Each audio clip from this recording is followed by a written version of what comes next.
नमस्कार. 1991च्या नवीन आर्थिक धोरणाची पार्श्वभूमी आत्ता आपल्याला थोडक्यात समजावून घ्यावयाची आहे. देशाच्या अर्थव्यवस्थेमध्ये, समाजव्यवस्थेमध्ये, सांस्कृतिक पातळ्यावर आणि एकंदरीत सर्वच पातळ्यांवर प्रचंड मोठ्या प्रमाणात उलथापालथ घडवून आणणारं हे धोरण आपण कोणत्या परिस्थितीमध्ये स्वीकारलं, त्या परिस्थितीचा आपल्याला थोडक्यात आढावा घ्यावयाचा आहे. 1951मध्ये भारतानं पहिली पंचवार्षिक योजना जाहीर केली. या पंचवार्षिक योजनेद्वारे भांडवलशाही आणि समाजवाद यांच्यापासून समान अंतर राखणारा विकासाचा मध्यम मार्ग आपण स्वीकारला. देशासमोर अनेक प्रकारची आव्हानं होती. मोठ्या प्रमाणात रस्ते बांधायचे होते, वीज निर्मिती प्रकल्प उभे करायचे होते, रेल्वेचं जाळं विस्तारायचं होतं, गावागावांमध्ये शिक्षण आणि आरोग्याच्या सोयी पोचवायच्या होत्या. या सगळ्याचा विचार करता देशाचे हे प्रश्न सोडवण्यासाठी मोठ्या प्रमाणात गुंतवणुका होणं आवश्यक होतं आणि हे काम त्या काळामध्ये सरकारलाच करणं शक्य होतं. त्यामुळे 1951 पासून पुढच्या कालखंडामध्ये अनेक क्षेत्रांमध्ये सरकारनं मोठ्या प्रमाणात गुंतवणुका केल्या आणि आपल्या मालकीच्या कंपन्या स्थापन केल्या. सरकारच्या मालकीच्या कंपन्यांचं या क्षेत्राला आपण सार्वजनिक क्षेत्र म्हणून ओळखतो. देशाच्या उत्पादन व्यवस्थेमध्ये 1951 पासून ते 1991पर्यंत या सार्वजनिक क्षेत्राला नेतृत्वाची भूमिका होती, म्हणजेच हे क्षेत्र प्रमुख होतं आणि खाजगी उत्पादन क्षेत्र मात्र पूरक स्वरूपाची भूमिका पार पाडत होतं. 1969च्या MRTP कायद्यानं किंवा मक्तेदारी निर्बंध कायद्याने तर खाजगी क्षेत्राच्या विस्ताराला मोठ्या प्रमाणात आवर किंवा पायबंद घातला होता आणि त्यामुळे एका बाजूनं सार्वजनिक क्षेत्र अनिर्बंध वाढत गेलं, खाजगी क्षेत्र मात्र दिवसेंदिवस आकुंचित होत गेलं. या सगळ्याची परिणिती अर्थव्यवस्था अनेक समस्यांनी ग्रस्त होण्यामध्ये झाली. उदाहरणार्थ, वेगानं विस्तार पावलेलं सार्वजनिक क्षेत्र म्हणजे सरकारच्या मालकीच्या कंपन्यांचं क्षेत्र, राजकीय हस्तक्षेप, अतिरिक्त कर्मचारी भरती, उत्पादन साधनांचा अपुरा वापर या सगळ्या प्रश्नांनी ग्रस्त झालेलं होतं, समस्यांनी ग्रस्त झालेलं होतं. खाजगी क्षेत्राला मोठ्या प्रमाणात नियंत्रित करण्यासाठी सरकारनं अनेक प्रकारचे परवाने निर्माण केले होते किंवा परवान्यांची आवश्यकता निर्माण केली होती. त्यामुळे या कालखंडाला परवाना राज असं सुद्धा म्हणतात. या परवाना राज पद्धतीमुळे देशाच्या सर्व व्यवस्थेमध्ये भ्रष्टाचार बोकाळला होता, निर्माण झाला होता. या सर्वाचा विचार करता देशाच्या या उत्पादन व्यवस्थेमध्ये सुधारणा घडवून आणणारं नवीन धोरण अपेक्षित होतं किंवा आवश्यक होतं. परंतु हे धोरण अवलंबण्यासाठी किंवा लागू करण्यासाठी जी अत्यावश्यकता निर्माण व्हावी लागते तशी 1991पर्यंत निर्माण झाली नव्हती किंवा तत्कालीन राजकीय नेतृत्वानं तशा प्रकारचा विचार केला नव्हता.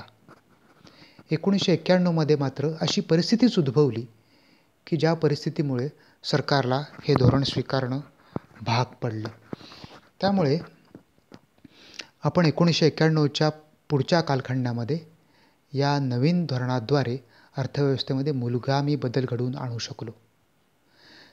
या धोरणाची पार्श्वभूमी आपल्याला समजावून घ्यायची झाली तर त्या कालखंडामधलं थोडीशी राजकीय व्यवस्था देखील किंवा राजकीय पार्श्वभूमीसुद्धा आपल्याला थोडक्यात समजावून घ्यायला हवी.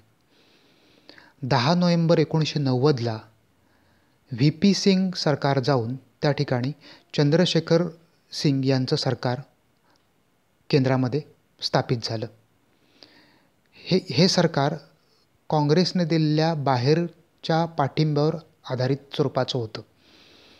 त्यामुळे मुळातच या सरकारला पूर्ण पाठिंबा नसल्यामुळे सरकार डळमळीत होतं. त्यामुळे हे सरकार फारसं टिकू शकलं नाही.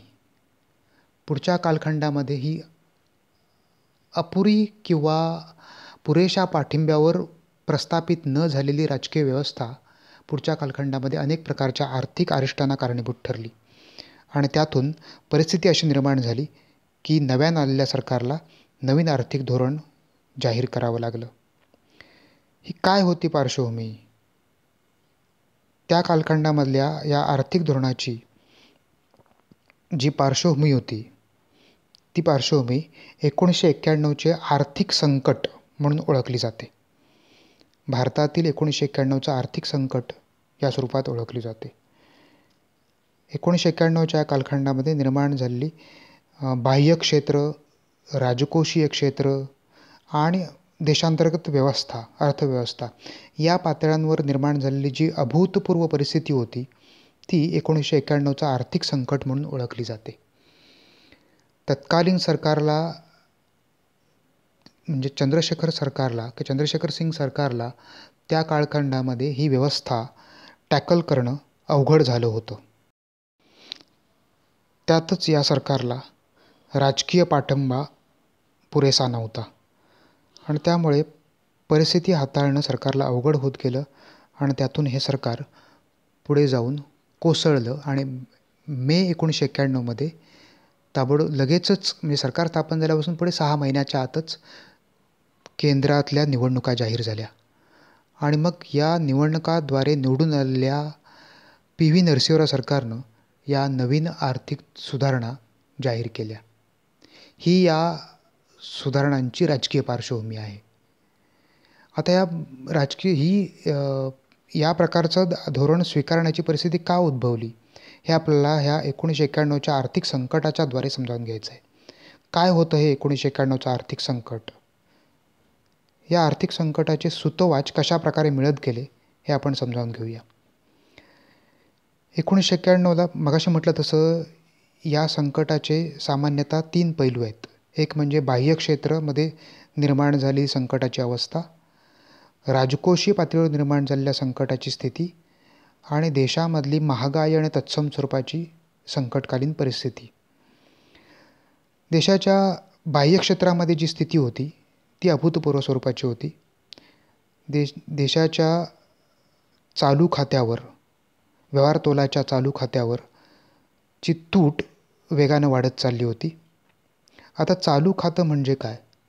तर एखाद्या अर्थव्यवस्थेचे उर्वरित जगाशी जे आर्थिक स्वरूपाचे संबंध असतात त्या संबंधांची नोंद एका खात्यावर केली जाते. त्या खात्याला व्यवहार तोलाचं खातं असं म्हणतात. या व्यवहार तोलाच्या खात्यामध्येच एक उपखातं असतं ज्याला चालू खातं असं म्हणतात. या चालू खात्यावर देशाच्या वस्तू आणि सेवांच्या आयात निर्यातीची नोंद केली जाते. अशा चालू खात्यावर मोठ्या प्रमाणात तूट निर्माण झाली होती. चालू खात्यावर तूट निर्माण झाली याचा अर्थ काय होतो? तर वस्तू आणि सेवा निर्यात करून जे परकीय चलन उपलब्ध होत होतं ते परकीय चलन वस्तू आणि सेवांच्या आयातीसाठी पुरेसं होत नव्हतं असा त्याचा अर्थ होतो. 1988-89मध्ये असलेली चालू खात्यावरची तूट ही GDPच्या म्हणजे देशाच्या स्थूल राष्ट्रीय उत्पादनाच्या 2.4% होती. ती 1990-91मध्ये 3% वाढत गेली. देशाच्या स्थूल राष्ट्रीय उत्पादनाच्या 3% सामान्यतः एवढी चालू खात्यावर तूट निर्माण झाली. दुसरी गोष्ट, व्यवहार तोलाची स्थितीसुद्धा बिघडलेली होती. आता म्हटलं तसं देशाचा व्यवहार तोल म्हणजे देशाचे उर्वरित जगाशी असणाऱ्या आर्थिक संबंधांची नोंद ज्या खात्यावर होते त्या खात्याचा तोल, बॅलन्स म्हणजे व्यवहार तोल. हा व्यवहार तोल प्लस आहे किंवा त्यामध्ये शिल्लक आहे याचा अर्थ असा होतो की देशाकडे परकीय चलन जास्त शिल्लक आहे आणि तो जर व्यवहार तोल मायनस किंवा ऋण असेल तर त्याचा अर्थ होतो की व्यवहार तोलामध्ये तूट आहे. 1989-90मध्ये देशाचा व्यवहार तोल 136 मिलियन अमेरिकन डॉलर इतका होता. 136 दशलक्ष अमेरिकन डॉलर इतका होता. पुढच्या वर्षी 1990-91मध्ये तो ऋण 2492 US मिलियन डॉलर इतका झाला. म्हणजे याचा अर्थ 1990-91मध्ये व्यवहार तोलामध्ये 2492 दशलक्ष अमेरिकन डॉलर एवढी तूट निर्माण झाली. आणि याचा दुसरा अर्थ असा होतो की एवढं देशाला बाह्य कर्ज निर्माण झालं. व्यवहार तोलामध्ये तूट याचा अर्थ देशामध्ये येणारं परकीय चलन हे खर्च होणाऱ्या परकीय चलनापेक्षा कमी पडते आणि मग खर्चाची तोडमोड करण्यासाठी सरकारला कर्ज घ्यावं लागतं. त्यामुळे याचा अर्थ देशाच्या सरकारच्या बाह्य कर्जामध्ये मोठ्या प्रमाणात वाढ झाली होती. याचा परिणाम देशाचा विदेशी चलनाचा जो एकूण साठा होता तो साठा कमी होत गेला. 1987-88मध्ये देशाकडं किंवा देशाच्या सरकारकडे असणारा जो विदेशी चलनाचा साठा 5,618 US मिलियन डॉलर होता तो कमी कमी कमी होत जात 1990-91पर्यंत निम्म्यापेक्षाही कमी म्हणजेच $2,236 मिलियन इतका झाला. 2,236 दशलक्ष अमेरिकन डॉलर इतका कमी झाला. या 1990च्या डिसेंबर महिन्यामध्ये तर अशी परिस्थिती निर्माण झाली होती की देशाकडं जेमतेम 3 आठवडेच्या आयातीला पुरेल एवढ्याच स्वरूपाचं परकीय चलन शिल्लक होतं. त्यामुळे विदेशी चलन साठ्याच्या बाबतीत म्हणजे देशाच्या बाह्य क्षेत्रामध्ये मोठ्या प्रमाणात संकटाची स्थिती उद्भवलेली होती. दुसऱ्या बाजूनं देशाच्या सरकारच्या राजकोषीय तुटीमध्ये सुद्धा वाढ होत होती. राजकोषीय तूट म्हणजे काय? तर सरकारचं उत्पन्न आणि सरकारचा खर्च याच्यामध्ये जे तूट निर्माण होते त्याला स्थूल मानाने राजकोषीय तूट असं म्हणता येतं किंवा म्हटलं जातं. देशाच्या अर्थसंकल्पामध्ये तूट निर्माण होणं किंवा राजकोषीय तूट निर्माण होणं याचा अर्थ सरकारच्या देशांतर्गत कर्जामध्ये वाढ होणं. मगाशी आपण बघितलं की देशाच्या बाह्य कर्जामध्ये वाढ होत होती. इथे आपल्या लक्षात येतं की देशाच्या अंतर्गत कर्जामध्ये सुद्धा वाढ होत होती. कारण ज्यावेळेला राजकोषीय तूट निर्माण होते त्यावेळेला सरकारला ही तूट भरून काढण्यासाठी देशामध्ये अंतर्गत कर्ज उभारणी करावी लागते. म्हणजे पुन्हा एकदा सरकारची लायबिलिटी किंवा सरकारचं दायित्व वाढत जातं. 1980-81मध्ये असलेली ही राजकोषीय तूट जी देशाच्या स्थूल राष्ट्रीय उत्पादनापेक्षा म्हणजेच ग्रॉस डोमेस्टिक प्रोडक्टच्या 9% इतकी होती. ही तूट 90-91पर्यंत देशाच्या स्थूल राष्ट्रीय उत्पादनाच्या 12.7% वाढली. देशामध्ये जे एकूण राष्ट्रीय उत्पादन निर्माण होतं त्याच्या सुमारे 13% एवढी 90-91ला राजकोषीय तूट होत होती. त्यामुळे इथे देखील संकटाचीच अवस्था होती आणि याचा परिणाम म्हणजे देशाच्या सरकारच्या अंतर्गत कर्जामध्ये वाढ होत गेली. 1980-81ला देशाच्या सरकारचं अंतर्गत कर्ज जे देशाच्या स्थूल राष्ट्रीय उत्पादनाच्या 35% होतं ते 90-91पर्यंत देशाच्या स्थूल राष्ट्रीय उत्पादनाच्या 53% इतकं वाढलं. त्यामुळे देशाच्या अंतर्गत कर्जामध्ये सुद्धा वाढ निर्माण झाल्यामुळे राजकोषीय पातळीवर सुद्धा संकटाची स्थिती निर्माण झाली होती. त्याचबरोबर देशामध्ये महागाईचा दर वाढत चालला होता. राजकोषीय तुटीचा एक परिणाम होतो तो म्हणजे अर्थव्यवस्थेमध्ये महागाई वाढत जाते. हा त्याचाच एक भाग आणि त्याचबरोबर इतर स्वरूपाची जुळून आलेली परिस्थिती या सगळ्याचा एक परिणाम म्हणून देशामध्ये महागाईचा दर वाढत चालला होता. 1988-89ला 7.5% असलेला सरासरी वार्षिक 7.5% असलेला महागाईचा दर 1991-92पर्यंत 13.7 म्हणजे सुमारे 14% वाढला होता. भारतामधल्या महागाईचा दर होलसेल प्राईस इंडेक्सच्या आधारे मोजला जातो.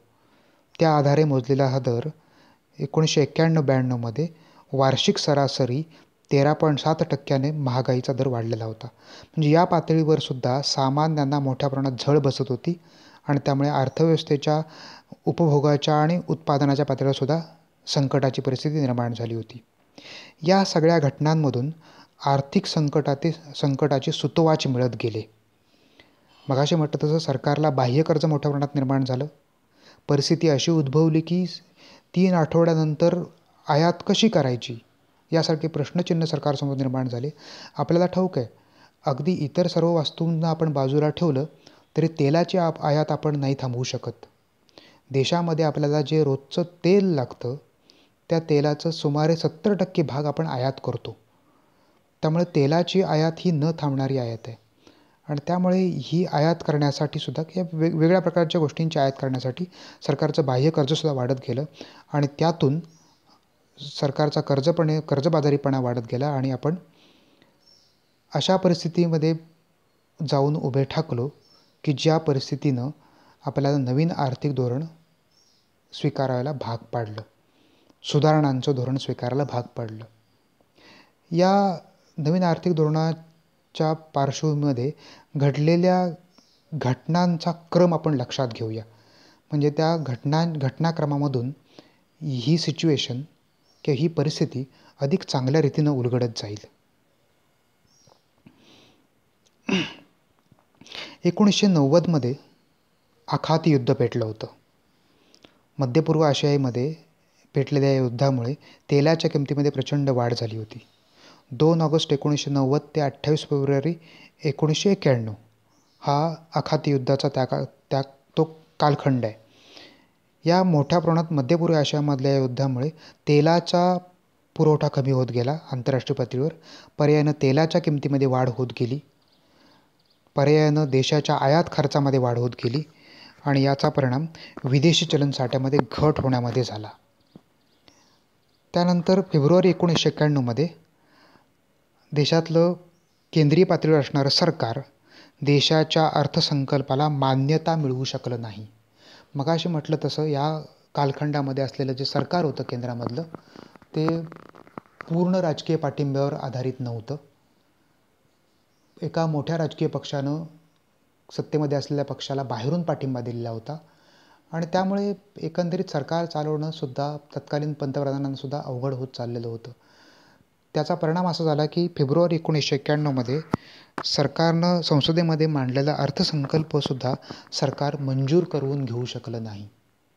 या सगळ्या परिस्थितीचा परिणाम असा झाला की मूडीसारख्या आंतरराष्ट्रीय पतमानांकन संस्थेनं भारताची रोखे पतमानांकन कमी केलं आणि इतर अनेक संस्थांनीसुद्धा आंतरराष्ट्रीय पतमानांकन संस्थांनीसुद्धा भारताचं पतमापन जे आहे, रेटिंग जे आहे ते खूप कमी केलं.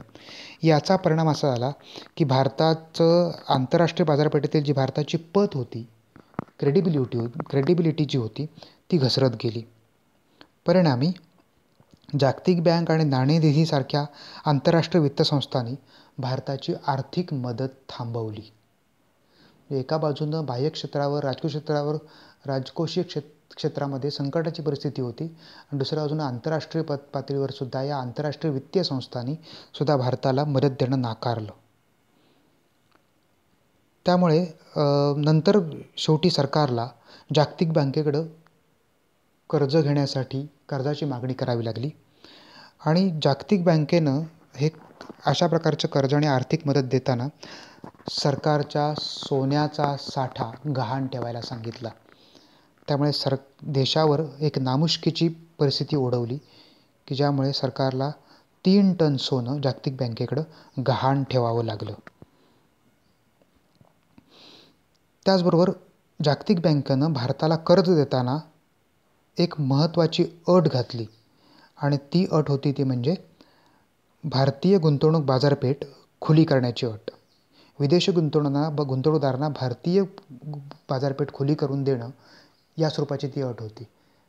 यातूनच नवीन आर्थिक धोरणाचं सुतवात झालं. जागतिक बँकेनं उदारीकरण आणि जागतिकीकरणाच्या प्रक्रियेला चालना देण्याच्या दृष्टिकोनातून ही अट घातली होती.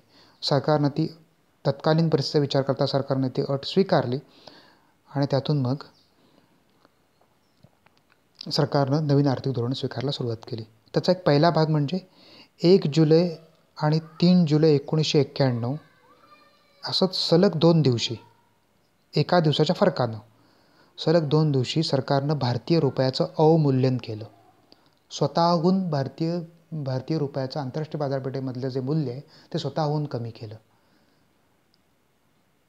आणि त्यामुळे देशाच्या बाह्य क्षेत्रामध्ये सुद्धा एक भारताच्या रुपयाची जी प्रतिमा होती ती प्रतिमा आणखीन घसरली. शेवटी मे महिन्यामध्ये झालेल्या निवडणुकांमध्ये नवीन जे सरकार सत्तेमध्ये आलं त्या सरकारचं नेतृत्व PV नरसिंहराव यांनी केलं. PV नरसिंहराव हे त्या काळामध्ये पंतप्रधान होते आणि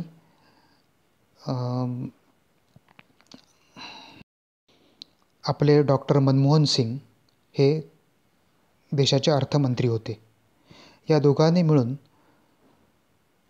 24 जुलै 1991ला जो अर्थसंकल्प सादर केला तो अर्थसंकल्प या नवीन आर्थिक धोरणाची सुरुवात करणारा अर्थसंकल्प होता किंवा नवीन युगाची सुरुवात करणारा अर्थसंकल्प होता. आणि इथून पुढे मग सरकारनं या अर्थसंकल्पाद्वारे आणि त्यापूर्वीच सरकारनं सुरू केलेल्या एकंदरीत निर्णयांचा एक परिणाम म्हणून देशामध्ये नवीन आर्थिक धोरण सुरू झालं. 1991ला सुरू झालेलं हे नवीन आर्थिक धोरण की ज्याच्या खाजगीकरण, उदारीकरण आणि जागतिकीकरण अशा 3 बाजू आहेत. हे नवीन आर्थिक धोरण टप्प्याटप्प्याने पुढच्या काळामध्ये अधिक विस्तारत गेलं. धन्यवाद.